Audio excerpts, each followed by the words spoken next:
लोमड़ी और बाघ की लड़ाई। एक जंगल में एक लोमड़ी रहती थी। वह बहुत ही चालाक थी। जंगल में उसका कोई दोस्त नहीं थे, क्योंकि वह लोमड़ी हमेशा सबको धोखा देती थी। कुत्ता, भेड़िया, बाकी के कोई भी जानवर इससे नहीं मिलते, दोस्ती भी नहीं करते थे। उससे सभी जानवर बच के घूमते थे। रात के समय बाकी के जानवरों को अपने अजीब से आवाजों से डराती थी। खामोशी के रातों में उसकी आवाजों की वजह से किसी की भी आंख नहीं लगती थी। चूहे अपने बिलों से बाहर नहीं निकलते, पक्षियाँ अपने घोंसलों में ही रह जाते थे। बाकी के जानवर भी उसकी चीखों को बर्दाश्त न कर पाते हुए अपने अपने जगहों में रह गए। ऊपर से लोमड़ी अपनी बड़ाई करती फिरती थी कि मुझसे ज्यादा जोर से कोई नहीं चिल्ला सकता।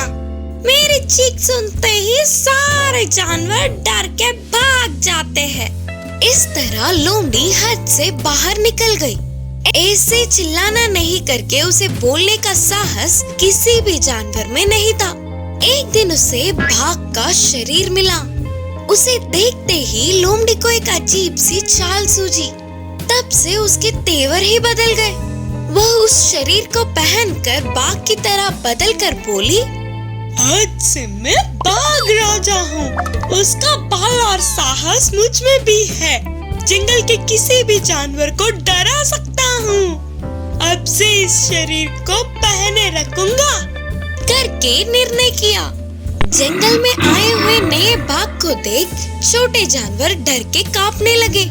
उस बाघ के किए हुए हमलों को बर्दाश्त नहीं कर पा रहे थे। लोमड़ी बाघ के रूप में उस जंगल का राजा बनकर पाल रही थी।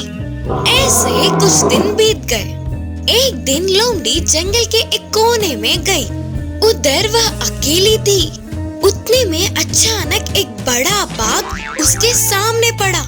लोमड़ी को यकीन ही नहीं हो पा रहा था। वो तो सचमुच का बाघ था।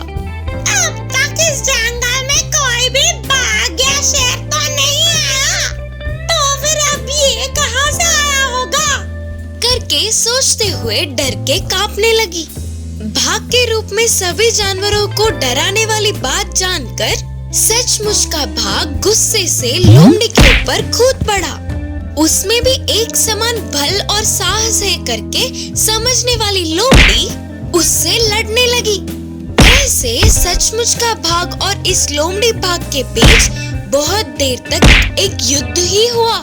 लेकिन लोमड़ी भी कितने समय तक सामना कर सकती थी और उसने मदद के लिए चिल्लाया, लेकिन एक जानवर तक उसकी मदद करने नहीं आया।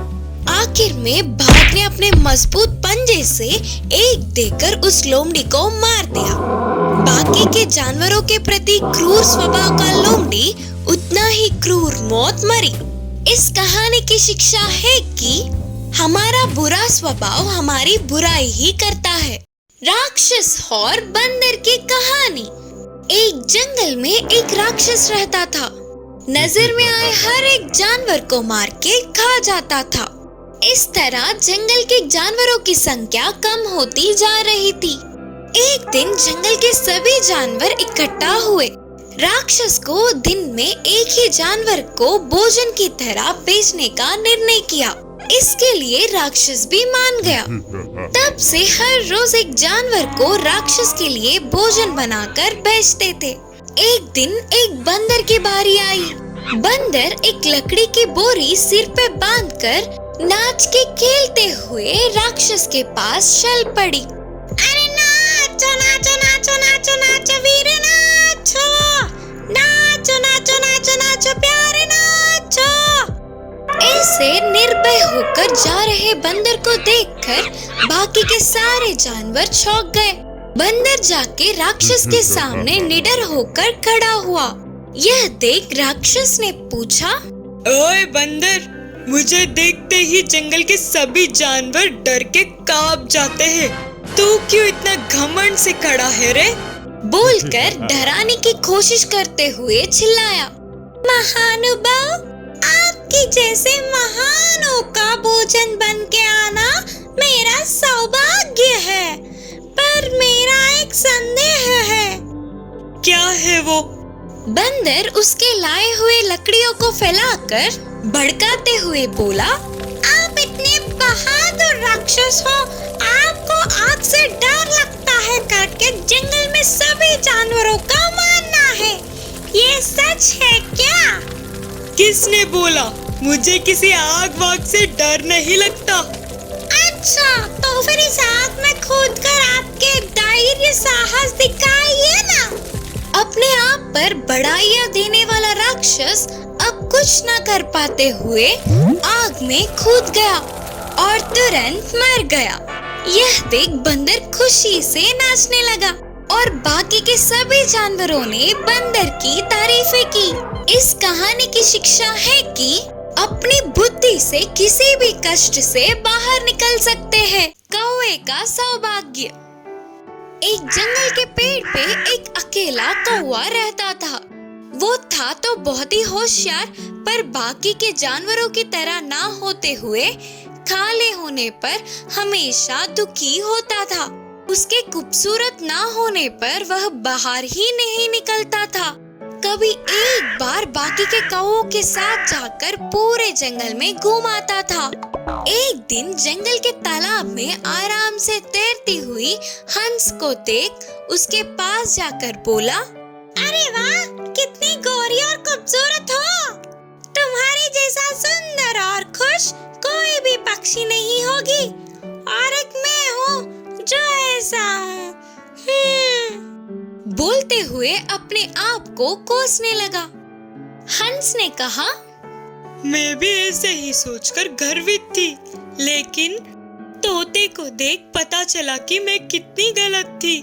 मैं तो बस एक रंग में हूँ, पर वो तोता लाल और हरे रंगों में कितनी सुंदर है।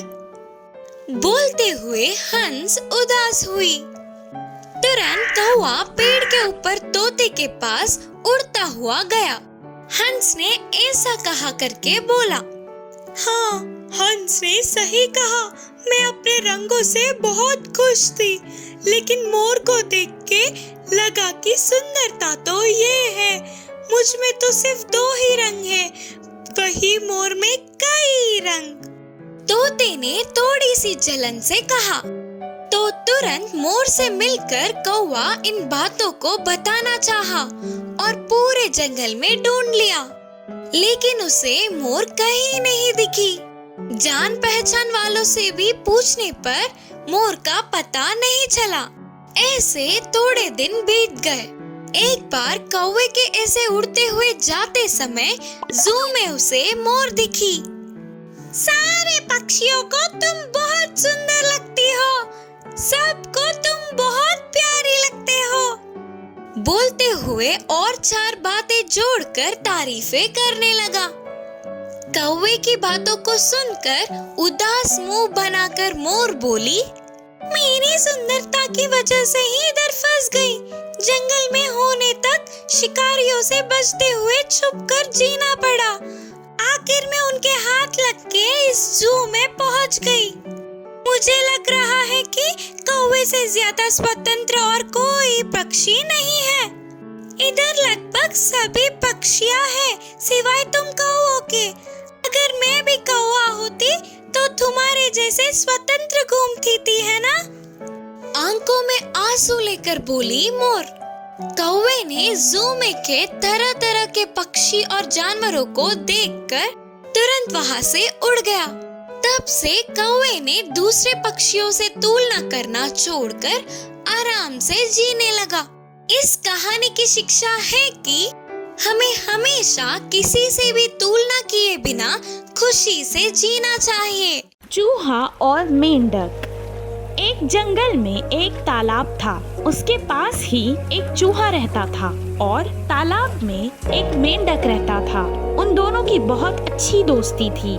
मेंढक जब भी जमीन पर आता तो चूहे से मिलता और उससे बहुत सारी बातें करता। वो दोनों ऐसे ही बात करते करते सुबह से शाम कर देते और बहुत खुश रहते थे। चूहे को हमेशा नदी के दूसरे किनारे के खेत पे जाकर वहाँ के भुट्टे खाने थे, लेकिन उसे तीरना नहीं आता था और वो डरता था। उसे जाना तो होता था, लेकिन उसकी हिम्मत नहीं होती थी। एक दिन उसे एक उपाय आया। मैं अपने दोस्त की मदद ले लेता हूँ। मैं उस पर बैठकर नदी को पार कर कर चला जाऊंगा और आज तो किसी भी तरह से मैं भुट्टा खा के ही रहूंगा। वो तुरंत अपने दोस्त मेंढक से मिलने नदी के पास गया और उसे आवाजें लगाने लगा। दोस्त, ओ मेरे मेंढक दोस्त, कहाँ हो? मुझे तुमसे बात करनी है। उसकी आवाज सुनकर मेंढक तुरंत बाहर आ गया और कहने लगा, क्या हुआ दोस्त, क्यों बुला रहे थे? क्या परेशानी है? परेशानी तो कुछ नहीं है, पर तुमसे एक मदद चाहिए थी। क्या तुम मेरी मदद करोगे? हाँ मेरे दोस्त, तुम तो मेरे बहुत अच्छे दोस्त हो। तुम कहो तो सही, मैं क्यों मदद नहीं करूँगा तुम्हारी। मुझे नदी के उस पार जाना है। वहाँ जाकर मैं भुट्टा खाना चाहता हूँ। तुम मुझे नदी के पार करा दोगे? मैं तुम्हारे ऊपर बैठकर चला जाऊंगा। नहीं नहीं, तुम मेरे ऊपर नहीं बैठ सकते। तुम बहुत भारी हो, ऐसे में हम दोनों ही डूब जाएंगे। अच्छा, तो मेरे पास और एक उपाय है। एक काम करते हैं, मैं एक धागा तुम्हारे और मेरे पैर से बांध देता हूँ। उससे तुम तीरते हुए जाना और मैं तुम्हारे पीछे आ जाऊंगा। मेंढक उसकी बात से खुश नहीं था, फिर भी अपने दोस्त की खुशी के लिए उसने कहा, ठीक है। चूहा तुरंत अपने पैर को मेंढक के पैर से बांध दिया। मेंढक जैसे ही नदी में कूद गया तो चूहा भी खींचा चला गया। मेंढक तो मजे से तीर रहा था, पर चूहा वजन होने के कारण डूब रहा था। चूहा आगे तो जा रहा था, पर पानी में बार बार डूबता जा रहा था। वो बहुत कोशिश कर रहा था, लेकिन बहुत डूब रहा था। वो थोड़ी देर बाद थक गया और धीरे धीरे तैरने की कोशिश करने लगा। ऊपर से एक हंस आया और चूहे को देखकर उसे अपने मुंह में पकड़ लिया और उड़ गया। लेकिन चूहे के साथ बंधा हुआ मेंढक भी उसके साथ खींचा चला गया। उन दोनों को देखकर हंस कहने लगा, ओहो, आज तो मजा ही आ जाएगा। एक शिकार के साथ एक मुफ्त। मेंढक सोचने लगा कि उसकी दोस्ती ही उस पर भारी पड़ गई। इस कहानी से हमें ये शिक्षा मिलती है कि दोस्ती में भी पहले हमें अपना ख्याल रखना चाहिए, बाद में किसी और का।